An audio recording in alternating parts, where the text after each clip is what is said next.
कि भारत में नोट छापने वाली मशीनें कितनी जगह हैं। तो नोट छापने वाली मशीनें भारत में 4 जगह। जब एकरे कहने पे छापना है तो चारों मशीनियाँ उठा के एकरा काहे नहीं दे देते हैं। केंद्र सरकार अपने लिए मशीन काहे रख ले। तो भैया केंद्र सरकार को खाली नोट नहीं छापना है, इसके अलावे चेकबुक छापना है बैंकों के लिए, बॉन्ड, आपका बॉन्ड पेपर छापना है, जमीन का कागज जो रजिस्ट्री होता है तो स्टैम्प पेपर छापना है। तो ये सब आरबीआई को दे दे कि नोट छाप कर गरीबी दूर करना, या आपको लगेगा नोट छाप कर हम सड़कें बना दें, ये वही कह सकता है जो इकोनॉमिक्स नहीं पढ़ा है।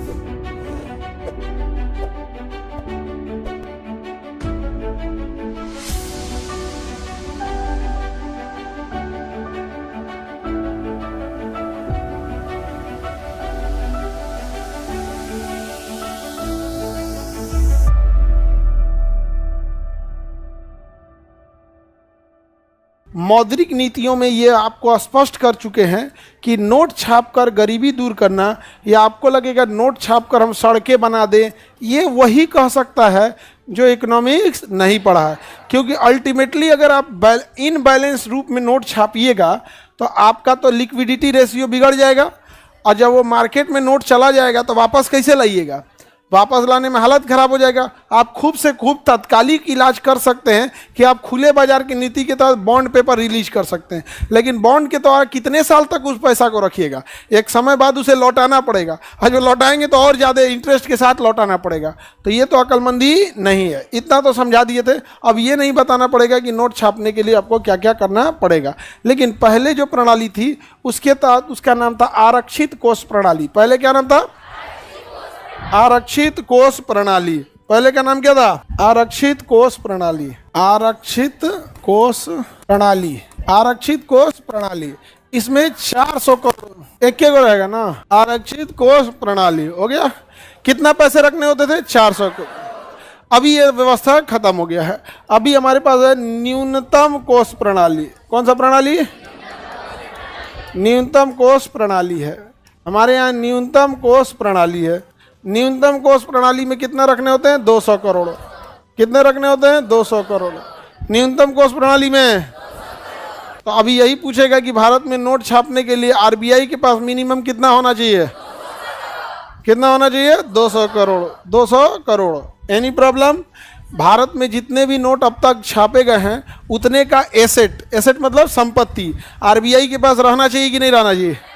अगर नोट जितना छापा गया है उतनी की परिसंपत्ति नहीं है आरबीआई के पास, तो तरलता बैलेंस रहेगा कि इनबैलेंस? इनबैलेंस हुआ तो बर्बाद हो जाएंगे हम लोग यहाँ पे। सब चीज तरलता सबसे खराब चीज होता है। ये लिक्विडिटी सबसे खराब चीज होती है। जिस जगह की लिक्विडिटी जाते हैं वहाँ पे बहुत महंगाई है। आप मुंबई में जाके तो नहीं 5 रुपया में 10 रुपया में समोसा खा के देखिए। क्यों? लिक्विडिटी वहाँ क्या है? ज़्यादा लिक्विडिटी ज़्यादा। तो हम लोग बताइए कौन सी प्रणाली छापते हैं? न्यूनतम कोष प्रणाली। कितना रखना है पैसा? इस 200 करोड़ को 2 भागों में हम लोग बांटते हैं। इसमें 115 करोड़ और 85 करोड़, इसमें 2 कैटेगरी बांट देते हैं। 115 करोड़ रुपए का होना चाहिए भारतीय रुपया। क्या चीज होना चाहिए? भारतीय रुपया होना चाहिए। सोना होना चाहिए, गोल्ड, या तो इंडियन रुपीज होना चाहिए, या तो क्या होना चाहिए? गोल्ड होना चाहिए। इंडियन रुपीज होना चाहिए या गोल्ड होना चाहिए।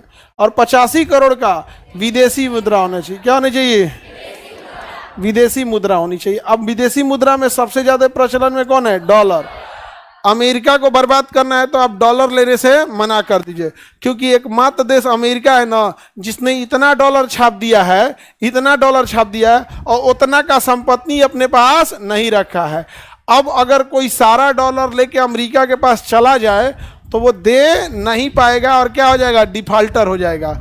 इसीलिए अमेरिका चाहता है कि कोई हमारे पास डॉलर लेके अइबे मत करे, पूरी दुनिया डॉलर में व्यापार करो, अपन खेलते रहो डॉलर में। किसमें खेलते रहो? डॉलर में। जो भी डॉलर के खिलाफ बोलेगा मारा जाएगा। क्या हो जाएगा? मारा जाएगा। अभी भारत, चाइना, रसिया मिलके आपको बताए थे ब्रिक्स देश मिलकर R5 करेंसी ला रहे हैं। क्या ला रहे हैं? और जिस दिन हम लोग डॉलर यूज करना छोड़ेंगे, अमेरिका को तबाह होने से कोई नहीं रोक सकता है। अमेरिका को तबाह होने से कोई नहीं रोक सकता है। समझ में आ रहा है कि नहीं आ रहा? 2029 2029 तक हम लोग अपनी मुद्रा ला देंगे, ब्रिक्स देश वाले अपनी मुद्रा ला देंगे, तो डॉलर से डिपेंडेंसी हम लोग की थोड़ी सी घट जाएगी। तो इस आधार पर हम लोग क्या छापते हैं, नोट। तो हम लोग के पास एनी हाउ इतना पैसा आरबीआई के पास रहना चाहिए। अब हम लोग को आगे बढ़ते हैं और ये समझते हैं कि भारत में नोट छापने वाली मशीनें कितनी जगह हैं। तो नोट छापने वाली मशीनें भारत में 4 जगह हैं। कहाँ कहाँ पे हैं? ये तो विधियाँ हो गई। प्रेस कितनी जगह है? 4 जगह। कितने जगह है? कहाँ कहाँ? देवास, नासिक, शाहबानी और मैसूर। अरे भाई समझ जाना लो, देवास और नासिक, ये इसका मेंटेनेंस करती है सेंट्रल गवर्नमेंट। कौन करती है? Central government. इसकी वैकेंसी कौन निकालती है? Central government. और शाहबानी और मैसूर का कौन निकालती है? आरबीआई। कौन निकालती है? आरबीआई। लेकिन इन दोनों को कंट्रोल कौन करती है? आरबीआई। दोनों को कंट्रोल कौन करेगा? आरबीआई। यानी आरबीआई को अगर मान के चलिए उसका 2 कोई मशीन खाली नहीं है तो सेंट्रल गवर्नमेंट को कहेगी कि अपने मशीनों पे छाप दो।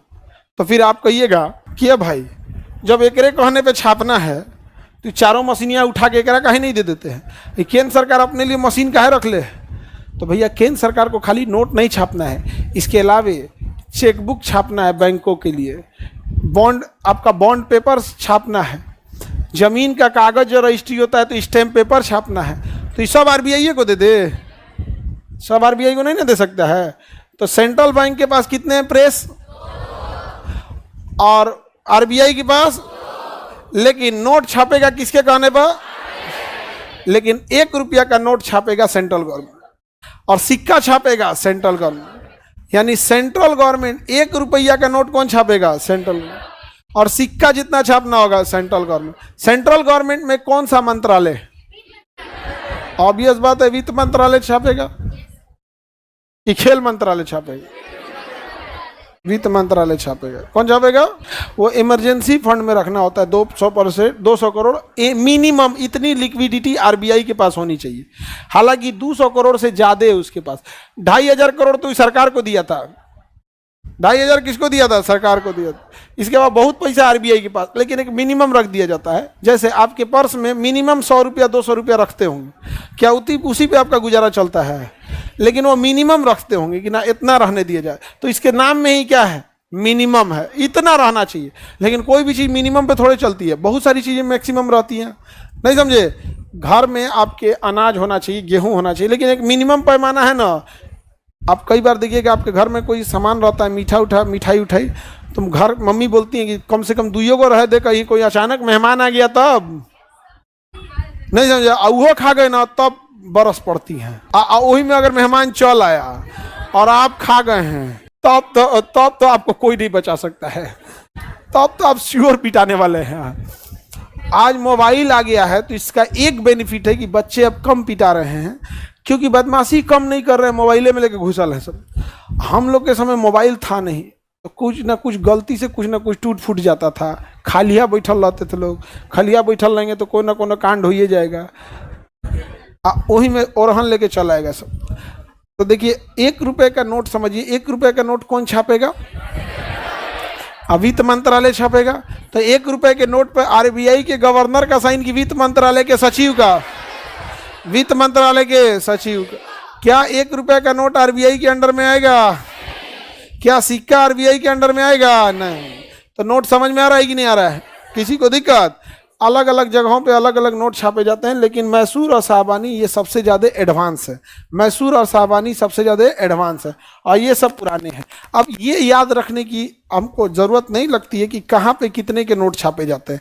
20 रुपये का कहाँ, 50 रुपये का कहाँ, 100 रुपये का कहाँ, ये सब ज़्यादा क्योंकि कई चीज़ें होती हैं जब आप पढ़ रहे होते हैं तब तक ही याद रहती है, आपको ही पता है वो भूल जाएंगे। हाँ, ये ज़रूर याद रखना है किस नोट पर किस चीज़ की फ़ोटो है।